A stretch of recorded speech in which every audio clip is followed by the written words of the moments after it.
I'm going to describe three big strengths that China has, three big strengths that the US has, and then two weaknesses or disadvantages China has, and the two disadvantages that the US has in this contest between the US and China. And I'm sorry that given the shortage of time, I won't have time to elaborate on these points, but I hope I will leave them as points for you to think about as when we come to the Q&A. Now, the first and most obvious strength of China is that it represents the world's oldest continuous civilization. Now, if you've had a 4,000-year track record of handling all kinds of crises, there's no question that China will also handle this crisis with the United States. It's another big challenge. China has faced many challenges. It will face this one too. And I emphasize the fact that China has been the world's oldest continuous civilization because it's shocking how few Americans are aware of this. Indeed, when the US Congress set up a committee on the contest between the United States and China, they said something like, it's a committee to manage the strategic contest between the United States of America and the Chinese Communist Party.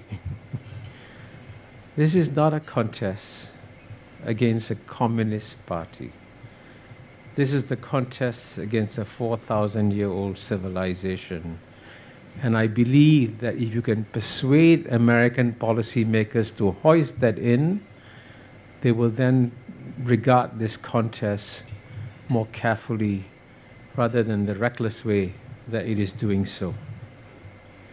The second strength, big strength that China has, is a very powerful motivation, psychological motivation.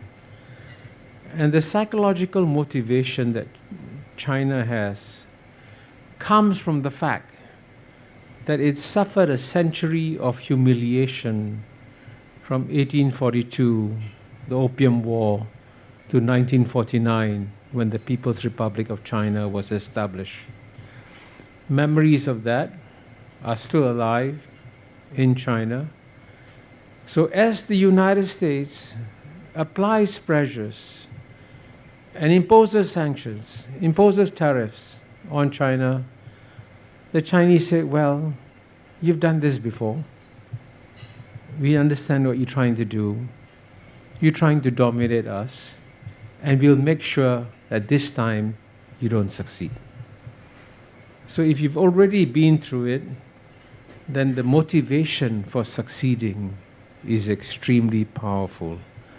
And it's actually quite shocking that many senior American policymakers are not aware of this century of humiliation and how it influences China's decision making. And of course, the third and the most obvious strength that China has is the 1.4 billion Chinese people. Now, let me put this as delicately as possible because, nowadays we live in a politically correct world. You got to be very careful when you say anything about one ethnic group versus another ethnic group, because then you're accused of being in one way or another insensitive and so on and so forth. But to put it bluntly, all those of us who work with the Chinese people know that they're remarkably hardworking, resourceful, driven, and these people have gone through a lot. And even if the contest accelerates, and even if measures are made to try and stop them, in one way or another, the Chinese people's resourcefulness will come through in any contest. And that is a powerful factor in China's favor. So what are the strengths of the United States? The United States clearly, and there's no question about this, has been the most successful and the most powerful society since human history began. Even today, the US economy is still significantly bigger than the Chinese economy, even though the US population is 1/4 that of China's. Why is that so? Now, there are many reasons that explain American dynamism, but one of them, I believe, is the fact in some ways the United States is the most Darwinian society on planet Earth. They are constantly fighting and competing with each other in all arenas. You can certainly see the political contestation daily in the political arena, where you have a no-holds-barred contest in politics. But you also see that, frankly, in the economic arena, and that's why America produces world-beating entrepreneurs who can amazingly create the world's largest corporations in very short order. You can see clearly, even Europe, which has had as good a history as the United States, cannot produce the Googles, the Amazons, the Apples. Why not? Because American society is much more Darwinian than European society. And that's a tremendous competitive advantage. And the second strength that the United States has is that if China can draw on 1.4 billion people for its economy, the US can draw on 8 billion people for its economy. And the US can attract talent from all corners of planet Earth. And even today, if you look at some of the largest corporations, including some I just mentioned, Microsoft is run by Satya Nadella, born in India. Google is run by Sundar Pichai, born in India. And I'm not quite sure exactly where Elon Musk was born, but I think it wasn't in the US, or his ancestors came from somewhere else. So you can see, therefore, that gives United States a tremendous advantage, and the quality of entrepreneurs that the United States has is still the best in the world. And of course, the third big advantage the United States has is that it's developed a culture of innovation that is still #1 in the world. Just this morning, I was taking my walk from Conrad Hotel along the seafront. When I take my walks, I listen to podcasts, and I was listening to a podcast interview that Farid Zakaria was doing with a winner of a recent Nobel Prize, a lady who won the Nobel Prize in chemistry for CRISPR, the CRISPR technique. So, I mean, there's something amazing about the United States, the capacity for innovation. And earlier this year, I spent 2 weeks as a visiting fellow at UPenn, and which is one of the Ivy League universities. And if you spend even just a week or 2 weeks in an Ivy League university, you realize, oh my God, the quality of mind of the researchers is absolutely amazing.